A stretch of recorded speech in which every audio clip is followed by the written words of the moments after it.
কি রূপে এসেছি, কেমনে বাজাবো, তা ভাবিয়ে কেন জীবন কাটাবো।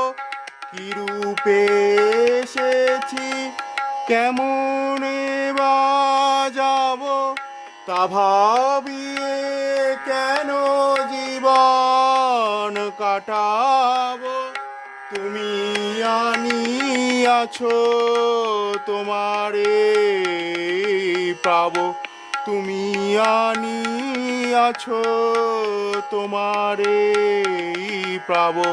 এই শুধু মনে করি হে তুমি অরূপ স্বরূপ, সগুণ নির্গুণ দয়া